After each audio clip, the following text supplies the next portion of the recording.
our big purpose, our why, as it were, in our church, is that we would bring kingdom community to wherever we are so that others can know God. All right? And part of that, though, part of that whole thing is that we need to be able to reflect God's heart when we're bringing that kingdom community. Right?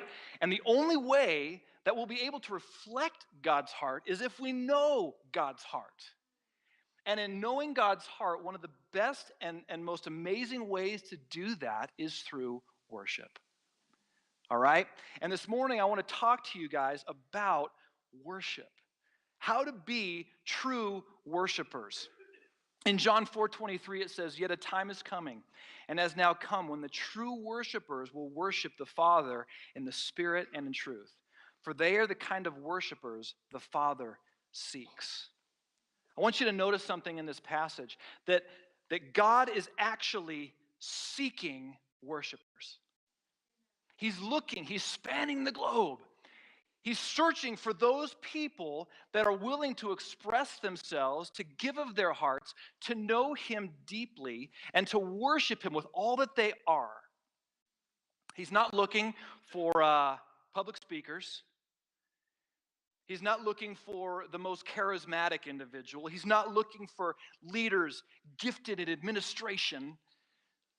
He's not necessarily looking for the best looking, or he's not looking for the best style. He's not even looking for the person with the most Instagram likes or followers. You can buy those, by the way, I found out. So how lame is that? You can spend $10 and get 100,000 people to like you. It's like, ooh, wow. It's pretty amazing. But God is not interested in any of that. He is looking for what's going on in here, in the heart. He is looking for true worshipers. And I want to say, though, that I know we all are created to worship. We're all created to give glory to something. We're all created to go crazy for something or someone.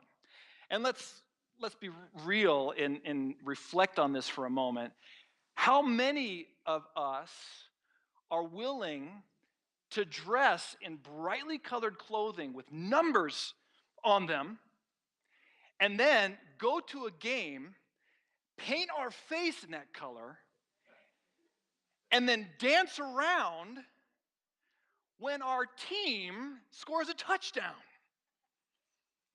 How many of us are willing to shout at the tops of our lungs at a concert and shout out the words of the song that is your favorite and go, "Woo!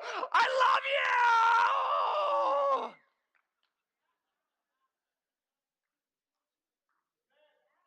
you!" Right? I mean, it happens. I got a little hoarse just doing that right then. That's bad. But we do this, right? And I think that we have in us this ability to give good worship. But I think oftentimes we misdirect that worship to bad gods. And so we're lifting this praise, we're lifting this worship, this glory to other things, when in fact what we should be doing is giving our good worship to a good God. But oftentimes when it comes to church, and I said it with an my son's doing this too, it's crazy. We're back and forth. I'm like, "Welcome, son, to the world of cracking voices." But when we give worship to a good God, oftentimes, and hear me when I say this, because frankly I feel that we do a very good job in this house. But on a grand scheme of things, I would say that people give bad worship to a good God. They're looking at their watch, they're getting here late. They're not entering in. They're not pushing past the frustrations of the moment to really give God the glory and the worship that he deserves. We don't engage. We don't express that devotion to him. And we might even just watch the band sing and go, "Well, That didn't sound good. The drums are too loud. I didn't even hear the electric guitar today. Was that, when is Danny going to be singing again?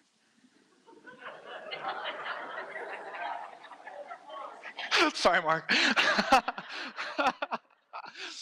No, you understand where I'm going with this? What's it about? Is it about the entering into, pressing into worshiping the King of Kings and the Lord of Lords? Or is it to come to a rock concert? But oftentimes we do come to the rock concert giving better worship than we do coming to church and giving God our all. Matthew 15:8 and 9 say this. It says, these people honor me with their lips, but their hearts are far from me. Their worship is a farce. I want to encourage us this morning to break this place of emptiness in our worship, that we might enter in to become true worshipers of the King of Kings and the Lord of Lords. And in order to do that this morning, I want us to get our hearts in the right place. In order to do that, I want to just read to you Psalm 100 as we kind of begin this journey of discussion about what true worshipers are. It says this in Psalm 100, shout with joy to the Lord, all the earth. Worship the Lord with gladness. Come before him singing with joy. Acknowledge that the Lord is God. He made us, and we are his. We are his people, the sheep of his pasture. Enter his gates with thanksgiving. Go into his courts with praise. Give thanks to him and praise his name, for the Lord is good. His unfailing love continues forever, and his faithfulness continues to each generation. You know, since God is seeking true worshipers, as he's talking about in John 4:23, I think it's important that we want to give God the worship, honor, and glory that he's due. And so this morning, as we just dig into this, I want to explore what true worshipers look like. And the first kind of aspect of what a true worshiper is that they worship in awe. And they worship with awe. In Hebrews 12:28 through 29, it says, therefore, since we are receiving a kingdom that cannot be shaken, let us be thankful and so worship God acceptably with reverence and awe. For our God is a consuming fire. You know, this idea of worshiping with awe is something that we've kind of diluted over time. And it's not something that you know, I'm pointing at, it's like we've just run away from this idea of awesomeness. But it's kind of like love. We use the word so much that the true meaning kind of gets diluted, right? When somebody asks you, hey, how's that green chili cheeseburger? Oh, it's awesome. It was awesome. You know? Or maybe it was that, you know, hey, how was that football game? Awesome. You know that movie that you just saw? What did you think of it? Oh, that movie is so awesome. What do you think of the skiing at Purgatory right now? It's not so awesome. But I'm praying for the snow that will someday be there, which will be awesome. And guys, if your wife ever were to ask you, or your girlfriend, hey, what do you think of these pants? Don't even think. Awesome. Awesome. Without hesitation. We tend to use this word awesome a lot. I, more than most, use the word awesome. I don't know how it got into my vocabulary, being a Colorado native, born through and through, but somehow the California stuff got into me and the vibe, and it became epically awesome. Just moved in, man. It was just awesome. But here's this thing about awe. The Greek word that kind of goes into this is phobos. And it's where we get the word phobia from. And it literally means like a reverential fear of the power and the holiness of God. This awe that we should have. God is the only one who is awesome. I mean, let's be honest. God is the only one that really deserves that kind of emotional response. Nothing else should. Only God. He is the only one worthy and big enough to really receive that. There's nothing else in all creation is worthy of that awe. We do, though, get a glimpse, a small hint of that awesomeness, when we look at a sunrise. Or we stare out at the Grand Canyon and we recognize that even this is just a small piece of his creation and that the Lord is bigger than that. Or when you stare out at the ocean and it just goes and goes. And you just get a sense of how big it is. And yet, you know that he's bigger. Or maybe it's when you, moms and dads, hold your firstborn or any of your born for the first time. And you look at that child and you go, whoa, whoa. You were in mommy's tummy and now you're here. Whoa. And every time I look at my kids now, even the one whose voice is cracking all over the place, I am in awe of the personality of the man that he is becoming. And that God placed some of these things in him that make him who he is. Blows me away. Blows me away. And these things that God has created do give us a hint of his awesomeness. But many times what we'll do is we worship the creation rather than the creator. Danger, Will Robinson. Reminds me, I'm going to put mine on silent too. I hate it when Jesus calls me in the middle of service. It's so embarrassing. You said that verse wrong. I'm sorry. I digress. But we do need to worship the Creator. And I don't know if you were awake at about 5 o'clock the other day when we had that great big supermoon that was a blue moon and a blood moon. What? I sat in my house in my entryway where there's windows so I wasn't freezing to death, and I was watching this thing, and it was so cool to see the eclipse happen on this moon and all of this stuff. It was so beautiful, and I couldn't help but think. I saw it and I went, that's really cool. And after I said, that's really cool, I said, God, you are even cooler because you're the one that made that happen. So we need to be, as true worshipers, we need to worship with awe.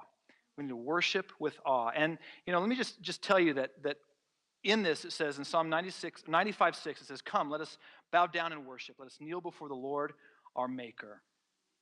The wise men understood this with Jesus. They knew that Jesus was bigger than just a mere king, and they bowed down and they worshiped him. Peter did the same thing when Jesus asked him to throw his net on the other side, and the fish came. And as soon as he got in, he came down, and he bowed before Jesus, and he goes, you're bigger. You're bigger. One day, as the word says, every knee will bow and every tongue will confess that Jesus is Lord. There's a time when we will become overcome and overwhelmed and overflowing with gratitude at the goodness of God.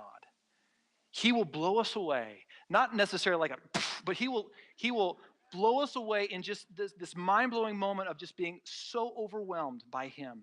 When we enter into his presence, things get diminished. Things change. Some of you have experienced this. Some of you know and understand what I'm talking about, but I want to tell you a little story of an experience that I had just in a time of worship. I was by myself. I was over in the chapel, and I was listening to a song called Agnus Dei. And it was a song early 2000s, and it was just, I forget who was singing it on the CD, but I was just worshiping to it, and it goes, Alleluia, Alleluia, for the Lord God Almighty reigns. And I'm singing the song, and I'm worshiping. No, you don't have to clap. Don't clap. So I'm singing, and I'm worshiping.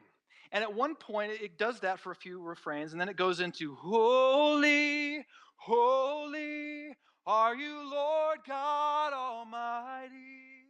Worthy is the Lamb, worthy is the Lamb. You are holy, holy. And it just keeps going. And as I'm singing this song, I am experiencing just overwhelming joy for the Lord. I am worshiping God with awe. And as I am worshiping, and this can be debated, I don't know, but I can't explain it other than this, that it was just, the presence was so rich and deep in that room. I was hearing more than just my voice sing. And it was beautiful. And I was blown away. I got to my knees and I just continued to worship and I continued to thank God. And I continued to give him praise. And as I was doing this, as I was continuing to just enter into his presence, I was recognizing that my circumstances, the things that were going on in my life, the issues that I was dealing with began to get smaller and smaller and smaller. I recognized in this moment when I was coming in awe to the Lord, the awesome weight of this stuff here got smaller, and I recognized that in fact, the King of Kings, the Creator, had all of my circumstances in his hand. This is what worship can do. When true worshipers come in awe before the throne, before the King of Kings, our big problems get smaller because we're focused on the King rather than the stuff. So we worship with awe. Secondly, we worship with abandon. Well, what does this mean? It means that we're going to have a little fun in worship. All right? I want to just kind of set the stage for you. In the Old Testament, David was bringing the Ark of the Covenant back into Jerusalem. He's the king, King David. It had been out of Jerusalem for a long time, and now they were bringing the Ark of the Covenant back into Jerusalem. The Ark of the Covenant was where God resided. For the Jews, he was there in the mercy seat right there. This was created and it had some things in it. And Moses would go into the tabernacle and he would talk to the Lord, and the Lord would speak to him. And the presence of God was there in the Ark of the Covenant. All right? So you can imagine then David as the king going, we're bringing God back to Jerusalem. All right? So he's saying this, he's doing this stuff, and he is getting worked up. As I'm sure anybody would when you start to think about how exciting this day is. And for a worshiper like David, a man after God's own heart, it says in 2 Samuel 6:14, and David danced before the Lord with all of his might. As he's walking in to Jerusalem, as he's parading in the Ark of the Covenant, he is dancing before the Lord. Now, he's not just dancing with his royal robes on. His royal robes were stifling and heavy. And the crown, I mean, all that stuff, all that kingly stuff, he took it all off. And he was dancing in his chonies. All right? And he is just having the time of his life, dancing before his king, dancing before his Lord. The flutes are playing, the horns are playing, the harps are going crazy, people are shouting. He is dancing before God, and his wife looks out at him, Micah, who is the daughter of Saul, King Saul, and she's looking at him, and she is embarrassed. And she goes to him, and she says, "You have humiliated yourself. You are an embarrassment to this kingliness." I've watched The Crown a few times on Netflix, and they deal with that stuff all the time. That poor Queen Elizabeth, she really has a hard time. But David didn't care. And he actually says to Michal, his wife, in 2 Samuel 6, 21 and 22. He says, David retorted to Michal. He says, I was dancing before the Lord, yes, and I am willing to look even more foolish than this, even to be humiliated in my own eyes. I don't care what people think. I'm going to let loose. I'm going to go for it. You see, he wasn't dancing in front of the people to say, look at me, I'm so exciting. I'm so excited. Check me out, guys. No, he was doing this in a place of saying, I don't care. I don't care where other people are at. I am going to worship and sing and dance before my God because of who God is and because of what he's done. David's saying, I can't help but give him praise. I can't help but dance before him. You've experienced this. Some of you have experienced this. Some of you know this. Before coming here, I was involved with a very conservative evangelical free church. And, there was one guy that raised his hands in worship, and we kind of made fun of him, to be totally honest, because we didn't understand. We didn't understand what was going on. But we're going to talk about hand raising in just a second. But I'll tell you that when I've been able to understand this worship with abandon, it has been a freeing thing for me. I'm not a dancer. My kids are dancers, but I am not. And so understand this. When you see me jumping up and down, when you see me doing this stuff, that's my version of dancing. My prom date can tell you that, yeah, I don't dance. I just kind of look foolish to the beat. But I'm out there, and I worship God. I lift his name up. I hoot and holler. I say, come on. I clap. I shout praises. I want to encourage you, however it is that you would feel to get abandoned. I want to encourage you to go there. It's okay. Like I said, if you feel free enough to high-five somebody for a touchdown, you should feel free enough to worship the King of Kings and the Lord of Lords, because he has brought victory to you and a freedom that no touchdown can ever even come close to matching. Because of what he's done, right, on dying on the cross, loving us to that place, we can give him praise. Sometimes we just have to shout. We have to clap. We have to lift our voices. We have to tell him that we love him. We have to tell him that he's good. Not because he needs to hear it from us, but it's because we just have to express ourselves. The movement of our body, the raising of our hands, the clapping, the shouting, they are just expressions of where our hearts are at. The tears coming down our face when we worship, they are expressions of our heart and the cry that we are bringing forward in that worship with abandonment. So we worship in awe. We worship with abandon. And finally, we worship with intimacy. Psalm 27:4 says, one thing I ask from the Lord, this only do I seek, that I may dwell in the house of the Lord all the days of my life, to gaze on the beauty of the Lord and to seek him in his temple. When I talk about intimacy, there's a deeper sense of love. There's a deeper sense of relationship that's going on. There's that precious time that you've been able to spend with God. And maybe some of you in here today are going, I'm not quite following where you're going with this, Mark, but I want to just tell you that intimacy is not necessarily that physical intimacy. There's a deeper relational kind of intimacy that I'm talking about. We've shared that word yada before, that's that knowing intimately, that deeper relationship. And I want to just kind of tell you that this from a natural standpoint, I'm going to use Jill as my wife, I love my wife. I love that when she laughs really hard, her nostrils flare. You should see it sometime. It's pretty cute.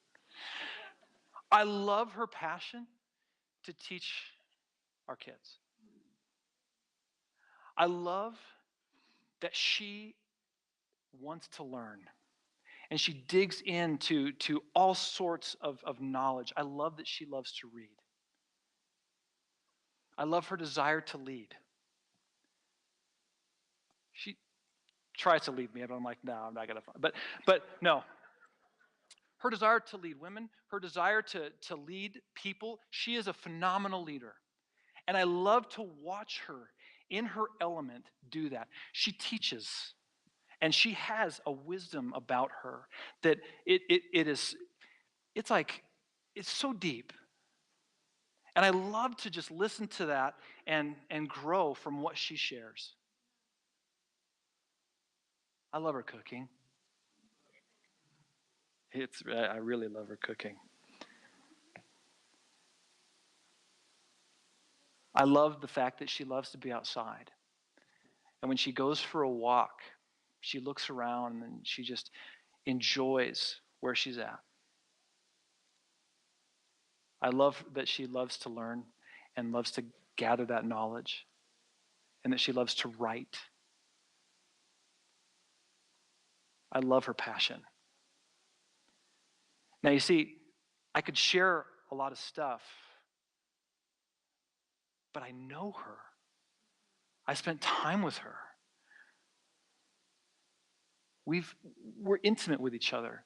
Do you understand what I'm talking about here? So there's an intimacy that we need to have with God, that we're spending time, that we're having those deep moments with the Lord. This is what God wants as we grow to know him.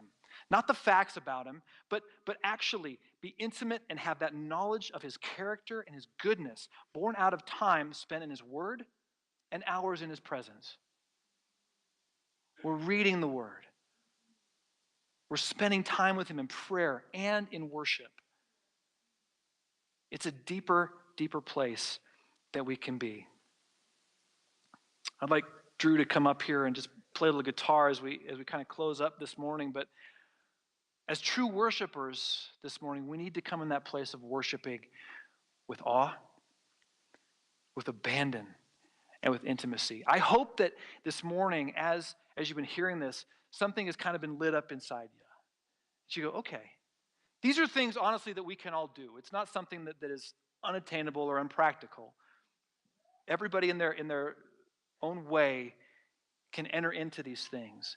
My heart in this is that we would continue to know God deeper, so that when we bring that kingdom community to wherever we are, because we know, because we have that deeper relationship with the creator of all things, people will see and know the good God that we worship, the good God that we serve, and the good God that we love, and that they would want to know him as well. So this morning, to kind of finish up, in Psalms 141, verses 1 and 2, it says this, and this is David talking, goes, "Accept my prayer as incense offered to you, and my upraised hands as an evening offering." My upraised hands. When we worship with hands raised, there's two things that we're doing. When hands are raised, there are two things that are going on. One, we're either in a celebration of victory, or two, we're in a place of surrender. But when we come to worship God, we are actually doing them at the same time. We are celebrating victory. You've brought life, God. You died on the cross for my sin. You defeated death, and now we have relationship with the King of Kings and the Lord of Lords. We can be reunited with him because of that victory over death. We have freedom, we have life, and we have a love far deeper and more unconditional than anything else we could ever experience before. We have victory. So when we sing, we can have our hands raised in victory, going, come on, touchdown, baby, high five, headbutt. You're like, not now, not now. But we can have victory, and we can also be in surrender. We need you, God. We can't do this on our own. I love the picture of a little child going to his daddy and saying, up. That's surrender. Because that child is putting their whole life in their father's hands. What are we doing? We are putting our life in our daddy's hands when we have our hands raised. So this morning, may we all be true worshipers. Would you stand with me? As we sing and as we worship today, I encourage you to press in.